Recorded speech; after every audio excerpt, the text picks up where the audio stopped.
उदित है कि 61वीं एक सर और क्या हाल है। एक मिनट। भाइयों और बहनों का हमारे संस्थान के परिसर में बहुत बहुत स्वागत है। आपको पता है कि ग्वालियर स्थित राजमाता विजयराजे सिंधिया कृषि विश्वविद्यालय में 61वीं वार्षिक कार्यशाला जो गेहूँ और जौ के अनुसंधानकर्ताओं की थी वो संपन्न हुई है 29 से 31 अगस्त तक। और उसमें जो प्रमुख निर्णय लिए गए हैं उसमें जानते हैं किस्मों का अनुमोदन एक प्रमुख निर्णय होता है। तो हमको बताते हुए बड़ा हर्ष हो रहा है कि 27 प्रस्तावों पे जो उच्च स्तरीय समिति थी उसने विचार किया, जिसके अध्यक्ष डॉक्टर टी.आर. शर्मा साहब थे जो डीडीजी क्रॉप साइंसेज हैं भारतीय कृषि अनुसंधान परिषद में। और उन 27 प्रस्तावों पे विचार करने के उपरांत ये निर्णय लिया गया कि उनमें से 22 किस्मों को किसानों के खेत में ले जाने के लिए अनुमोदित किया गया है। और ये किस्में जो 22 किस्म, इसके अलावा एक किस्म जो है जो हमने उत्तर पश्चिमी भारत से उसको मध्य क्षेत्रों में भी अनुमोदित किया है, तो उसका एरिया एक्सटेंशन होगा DBW 303 का। वो सर्वविदित है कि सर्वाधिक उपज देने वाली किस्म थी और उसको ये पाया गया कि मध्य प्रदेश, गुजरात, राजस्थान के कुछ हिस्सों में एवं छत्तीसगढ़ में उसका उत्पादन भी काफ़ी अच्छा आ रहा था। तो ये निर्णय लिया गया कि वहाँ के किसानों की बेहतरी के लिए उसको वहाँ पे एरिया एक्सटेंशन दिया जाए। तो जो 22 किस्में हमने निकाली हैं उसमें से एक किस्म जो मैदानी पर्वतीय क्षेत्रों के लिए है, जिसको VL 2041 के नाम से जानते हैं।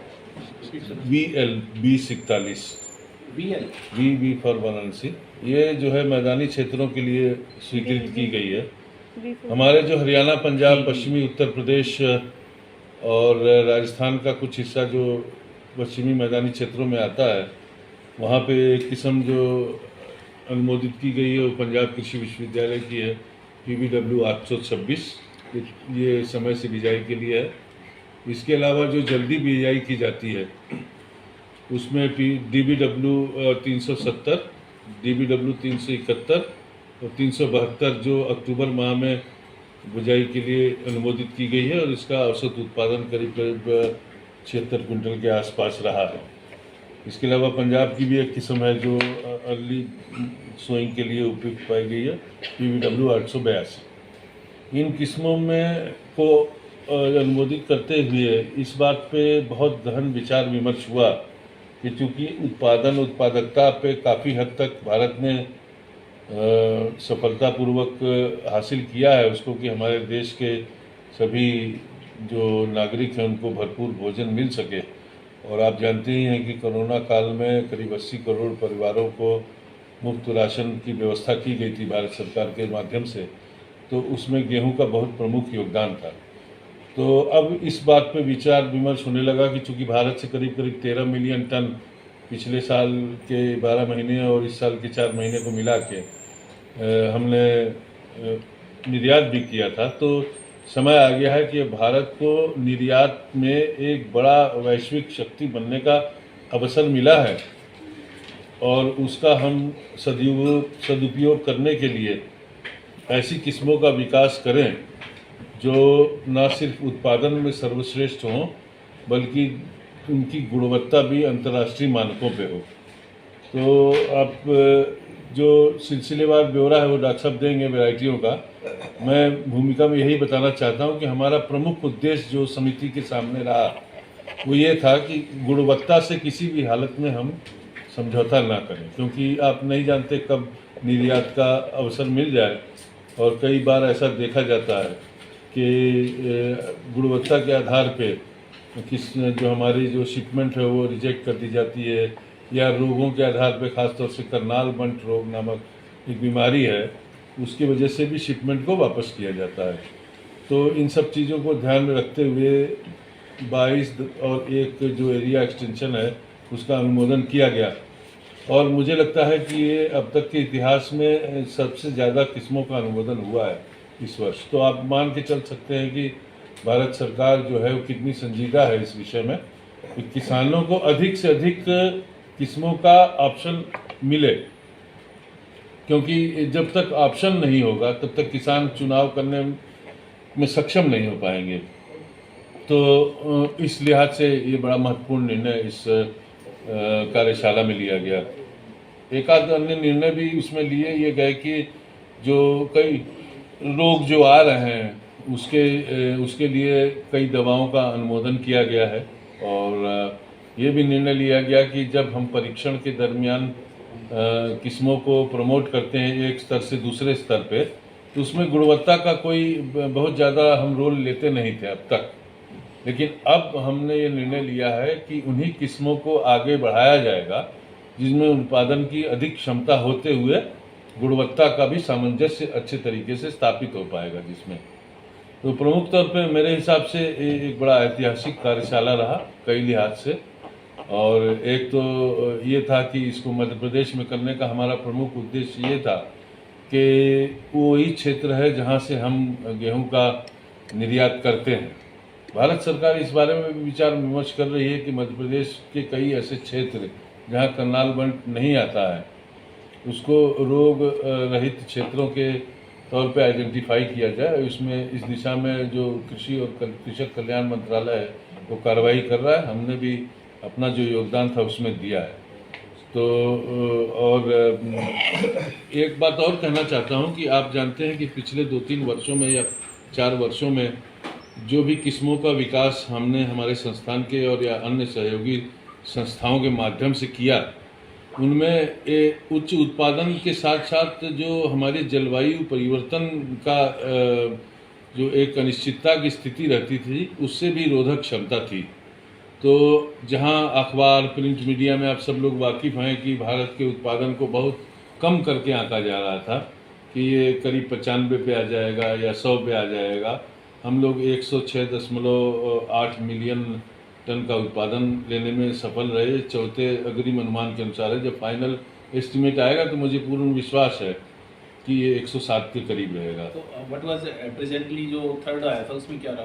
थर्ड में 106.41 था, उसको बढ़ा के सरकार ने 106.8 कर दिया है मिलियन मीट्रिक टन। हाँ, तो 10.64 करोड़ 8 करोड़ समझ लीजिए, इसको टन कहते हैं। और जो हमारा उत्पादन हुआ है उसमें थोड़ा पिछले साल एरिया में भी 1 मिलियन टन का कमी आया था, वो भी एक प्रमुख कारण था। लास्ट ईयर इट वाज 110 31 दशमलव कुछ था 5 के करीब। इस बार हमारा 30.54 है। तो प्रोडक्शन की बात लास्ट ईयर 109.8 था, शायद 2.3% की गिरावट हुई है। लेकिन उसके कई कारण हैं। एक तो एरिया कम था पिछले साल से 1 मिलियन टन हेक्टेयर।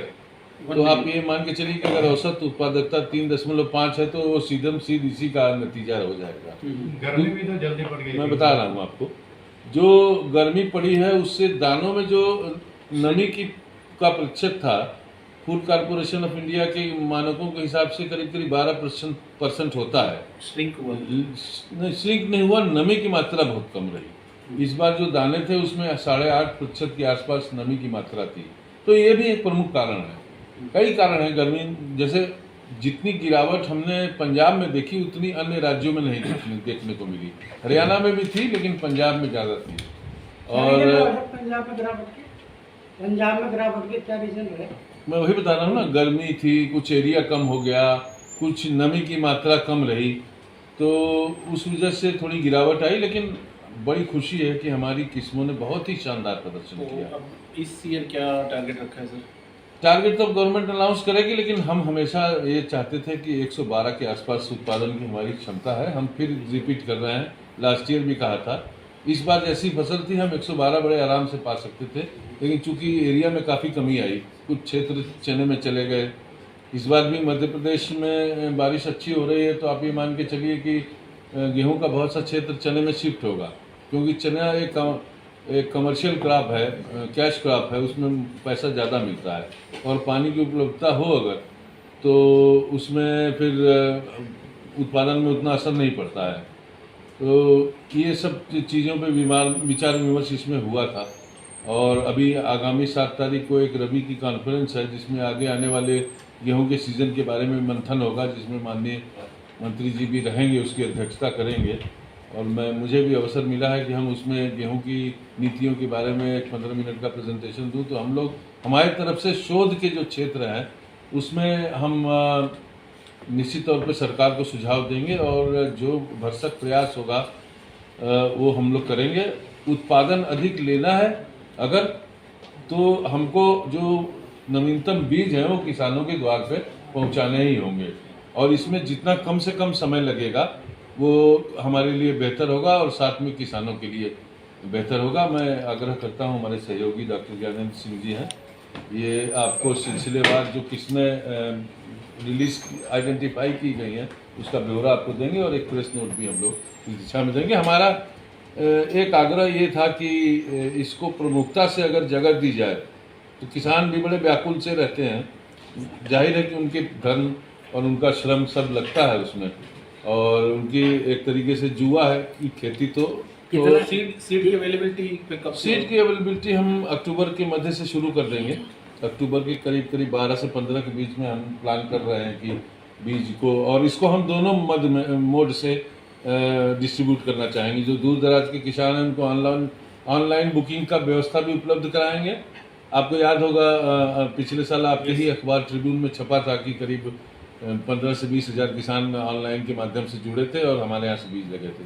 लेकिन इस बार इतना भी एक बात और कहना चाहता हूँ कि फिजिकल मेला भी हम बीज दिवस के रूप में करेंगे, तो उसकी तिथि निश्चित बहुत जल्द हम आपको सूचित कर देंगे। सर आपका नाम? मेरा नमस्कार। मुझे यह बताते हुए बहुत हर्ष हो रहा है कि हमारे संस्थान की 5 नई किस्में इस वर्ष अनुमोदित की गई हैं, और मुझे ये कहते हुए भी हर्ष है कि ये जो नंबर है 5, मुझे लगता है कि अभी तक का हमारा सबसे ज़्यादा नंबर है।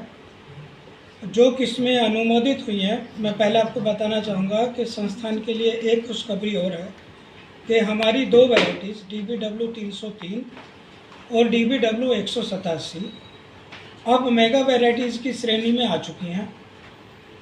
DBW 303 और 187 मेगा वैराइटीज़ की श्रेणी में आ चुकी हैं, और 187 तो लगभग 15 से 16 मिलियन हेक्टेयर एरिया जो हमारा टारगेट है नॉर्थ ईस्ट और नॉर्थ वेस्ट का, प्लस 4.5 से 5 मिलियन हेक्टेयर सेंट्रल इंडिया का, तो करीब करीब 20 मिलियन हेक्टेयर के लिए ये वैरायटी अब रिकमेंडेड है। दोनों वैरायटीज़ की एक खासियत और है कि इन दोनों को अर्ली सोइंग भी किया जा सकता है। जहां हम बैठे यहाँ पे 25 अक्टूबर के बाद या वहाँ से शुरू करके, और जो थोड़ा गर्म एरिया जो सेंट्रल इंडिया हमारा मध्य प्रदेश, वहाँ हम कहते हैं कि आप 1 नवंबर को लगाइए। दोनों प्रजाति हाइल्डिंग हैं। अगर हम इनको अर्ली लगाते हैं और फर्टिलाइज़र जो हम रिकमेंड करते हैं, जो पैकेज रिकमेंड करते हैं, तो हमारा मानना है कि आम किसान भी 70 से 75 कुंटल प्रति हेक्टेयर उपज ले सकता है। जो बहुत अच्छे हैं उन्होंने करीब करीब 100 के आसपास भी पहुंचने का हमें सूचना दी है कि उन्होंने 99 कुंटल पैदावार DBW 187 की ले लिया। उसी श्रेणी में संस्थान की 3 नई किस्में DBW 370, DBW 371 और DBW 372 3 और नई किस्में हैं जो अर्ली सोइंग और हाई फर्टिलिटी कंडीशन के लिए अनुमोदित की गई हैं। इसका मतलब हुआ कि अब हमारे पास इस उत्पादन दशा के लिए करीब करीब 5 वैरायटी हमारे संस्थान की उपलब्ध हैं। तो किसानों को एक चॉइस मिलेगी, वो जो पसंद करते हैं उसमें से वो वैरायटी अपने यहाँ उगा सकते हैं। इसके अलावा संस्थान की एक और किस्म DBW 316 जो पूर्वोत्तर भारत है हमारा, वहाँ की देर से बुआई दशा के लिए अनुमोदित की गई है।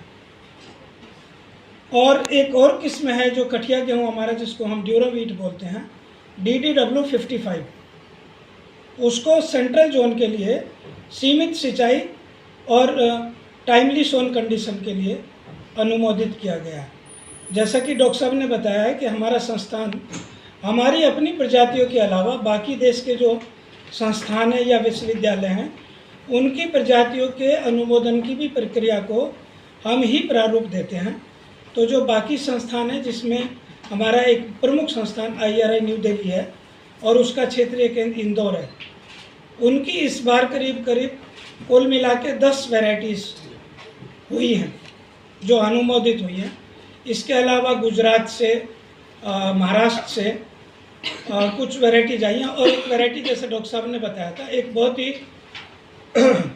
अच्छी वैरायटी VL 2041 आई है, जो कि अभी तक की जो हमारी बिस्किट बनाने वाली जो एक वैरायटी थी HS 490 उससे भी बेहतर है। उसका बिस्किट स्प्रेड फैक्टर जो बिस्किट बनाने का एक हमारा पैमाना है उसमें अभी तक इस वैरायटी के बराबर कोई हमारे पास नहीं है। और वो बिस्किट बनाने के साथ साथ उसकी पैदावार भी जैसे फुट हिल्स हैं या मीडियम हिल्स हैं या जो तराई वाले रीजन है वहाँ पे अगर जो बिस्किट की इंडस्ट्री उनको उगाना चाहते हैं वो कॉन्ट्रैक्ट फार्मिंग में प्राइवेट इंडस्ट्री वालों के लिए एक बहुत अच्छी ऑप्शन उनको मिली है। एक और चीज़ में ये अल्मोड़ा की है, विवेकानंद पर्वतीय कृषि अनुसंधान संस्थान अल्मोड़ा द्वारा विकसित है। 2 चीज़ें और मैं आपको कहना चाहूँगा। अभी सरकार का जो जोर है जैसे डॉक्टर साहब ने बताया उपज के साथ साथ गुणवत्ता पर काफ़ी जोर है और अब तो मैं कहूँगा कि उपज को हो सकता है हम आने वाले 1-2 साल में दूसरे नंबर पे ले जाएं, पहले नंबर पे हमारे लिए गुणवत्ता आ जाए। गुणवत्ता मतलब उसके प्रोटीन, जिंक और आयरन, वो दाने की गुणवत्ता प्लस चपाती, बिस्किट और ब्रेड जो प्रोडक्ट हैं जो हम लोग यूज़ करते हैं उसका ओवरऑल स्कोर। और तीसरी बात जो है वो इंडस्ट्री के लिए, अगर इंडस्ट्री को स्पेशलाइज्ड वैरायटी मांगती है तो अब हमारे पास बहुत सारी चॉइस है जो हम इंडस्ट्री की रिक्वायरमेंट को पूरा करने के लिए तैयार हैं। लास्ट में ये कहना चाहूँगा कि देश ने जो गेहूं का निर्यात इस बार किया है, अगर हमें मौका मिलेगा तो हम गेहूं के निर्यात को और बढ़ावा देंगे और जो हमारी 1-2 छोटी छोटी समस्याएं हैं जैसे करनाल बंट एक समस्या है, अगर हम मध्य प्रदेश के कुछ क्षेत्र को या गुजरात के कुछ क्षेत्र को करनाल बंट फ्री जोन घोषित कर देते हैं या रीजन्स बना देते हैं तो जिन देशों की एक आशंका रहती है करनाल बंट के प्रति हम उस आशंकों को भी दूर कर पाएंगे। जी। तो ऑर्गेनिक खेती की अगर बात करें तो ऑर्गेनिक खेती में ज़्यादा पैदावार कैसे ली जा सकेगी? अब सरकार का ध्यान है इसकी तरफ ज़्यादा। ऑर्गेनिक खेती में ज़्यादा पैदावार लेने के लिए आपको उसमें ऑर्गेनिक ऐड करना पड़ेगा सॉइल में। अभी किसान के पास भी उतनी चॉइस या उतनी सुविधा ऑर्गेनिक ऐड करने की इमीडिएटली नहीं है। और जैसा आप जानते हैं हम 30 मिलियन हेक्टेयर में गेहूं पैदा करते हैं। 30 मिलियन हेक्टेयर के लिए जो हमारी recommended minimum 10 turns per hectare की है रिक्वायरमेंट FYM की, अब आप उसे मल्टीप्लाई करके देख सकते हैं। हाँ, ये बात जरूर है कि हम कुछ हिस्सा अब शुरू कर रहे हैं जिसमें हम organic farming, purely organic farming के एक्सपेरिमेंट्स लगाएंगे और आने वाले 1-2 साल में जो रिजल्ट होंगे वो आपके सामने जरूर रखेंगे। अभी शोध चल रहा है क्योंकि उसमें ये पाया गया है कि करीब 15 से 20% उत्पादन में गिरावट होती है। तो ऑर्गेनिक पैदा करने से काम नहीं चलेगा, ऑर्गेनिक के लिए मार्केट भी तैयार करना पड़ेगा और वो मार्केट शहरी क्षेत्रों में होगा। तो इस दिशा में हमारा तो काम शोध का है, तो हम ये देखना चाहते हैं कि कौन सी किस्म ऑर्गेनिक में बेहतर उत्पादन दे सकती है, क्योंकि इनमें से कोई भी किस्में ऑर्गेनिक के लिए टेस्ट नहीं हुई हैं। तो आपको पता नहीं है कि गेहूं में ऑर्गेनिक के लिए कौन सी किस्म सफल रहेगी। आने वाले 1-2 साल में निश्चित तौर पे हम किसानों को ये रिकमेंडेशन देने में ज़रूर सही रहेंगे, सफल होंगे जो ऑर्गेनिक के लिए ये किस्म है। अगर आपने ऑर्गेनिक करना है तो आप ऐसा कर सकते हैं। Thank you. एक पायदान अभी